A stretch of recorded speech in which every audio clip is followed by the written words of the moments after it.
জীবেরও নিস্তার লাগি নন্দ সুত হরি, ভুবনে প্রকাশ হন গুরুরূপ ধরি। এই সেই নন্দ সুত হরি, উনি গুরুরূপ ধরে উনি ভুবনে তথা পৃথিবীতে জগতে উনি প্রকট হয়েছেন। উনি গুরুরূপ ধরে আমার মতো পাপীকে, আমার মতো অধমকে উনি কৃপা করেছেন, সেই পরম দয়াল শ্রী গুরুদেব। আসলে গুরুকে, গুরু হচ্ছেন তিনি, যিনি আমাকে অন্ধকার থেকে আলোর পথে নিয়ে যান, যিনি আমাকে আলোর সন্ধান দেন, তিনি হচ্ছেন শ্রী গুরুদেব।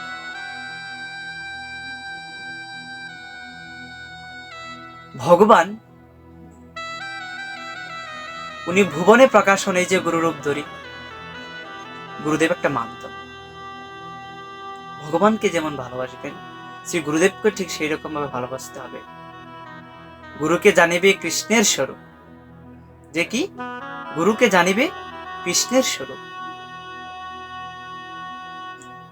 শিষ্যের কাছে গুরুদেব ভগবানের মতো থাকে।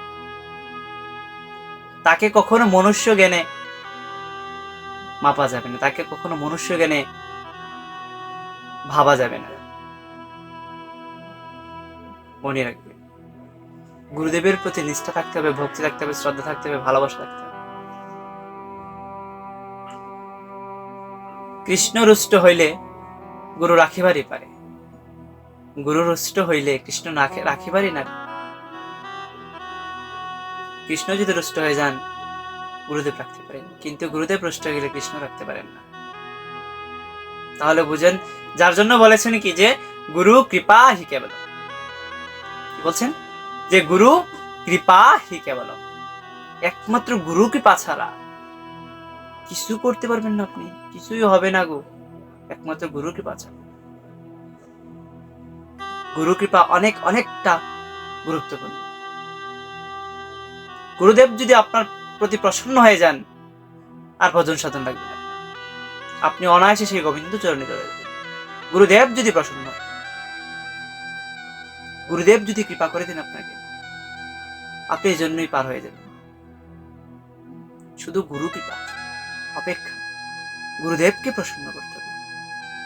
মনে রাখবেন, গুরুদেব যে শিষ্যকে সবসময় মনে রাখেন, যে শিষ্যের কথা গুরুদেবের সবসময় স্মরণ হয়, যে এই শিষ্যটা আমার অনেক ভজন করে, এই শিষ্যটা আমার অনেক ভক্তি মার্গে ঢুকেছে, অনেক ভগবানের কথা শ্রবণ করে, বারবার শিষ্যের কথা যখন গুরুদেবের মনে হয়, মনে রাখবে সেই শিষ্যের অনায়াসে গুরু কৃপা হয়ে গেছে, তার আর ভজন সাধন লাগবে।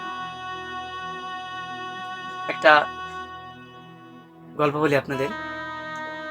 তো পুরীধামে একজন ভক্ত গেছেন উনি জগন্নাথ দেবকে দর্শন করার জন্য। তখন যাওয়ার পথে এই পুরীর যে পান্ডারা থাকে সামনে, তো পান্ডারা বলতেছে না, আপনি ভিতরে ঢুকতে পারবেন না, জগন্নাথ দেবের আদেশ, আপনাকে ঢুকানো যাবে না, আপনি জগন্নাথের দর্শন করতে পারবেন না।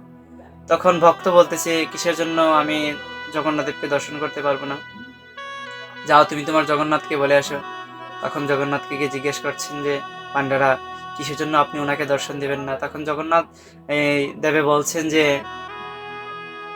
ত্রেতাতে যখন রাম এবং রাবণের যুদ্ধ হয়েছিল, তখন সে এই রাবণের পক্ষ হয়ে সে যুদ্ধ করেছিল, রামের সাথে, রাবণের পক্ষ হয়ে রামের সাথে সে যুদ্ধ করেছিল, যার কারণে সে আমার দর্শন পাবে না।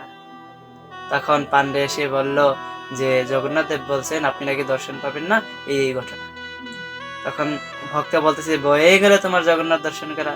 তখন পান্ডারা বলতেছেন, হায় হায় জগন্নাথ, কি বলি গো, যারা কিনা এত দূর থেকে আসে জগন্নাথ দেবকে যদি দর্শন না করে, তারা কাঁদতে কাঁদতে শেষ হয়ে যায়, অথচ সে বলতেছে বয়ে গেল তোমার জগন্নাথ দর্শন করার জন্য।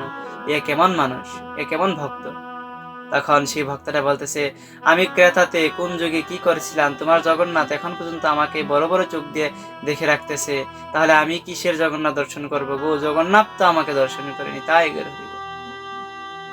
ঠিক তেমনি গুরুদেবের প্রতি নিষ্ঠা থাকতে হবে আপনার। যদি গুরুদেব প্রসন্ন হয়ে যান, ভগবান প্রসন্ন, অনায়াসে গোবিন্দ চরণ। বলানো সবাই জোরসে বলো, প্রেম সে বলো, মনটা খুলে বলো একবার রাধে রাধে।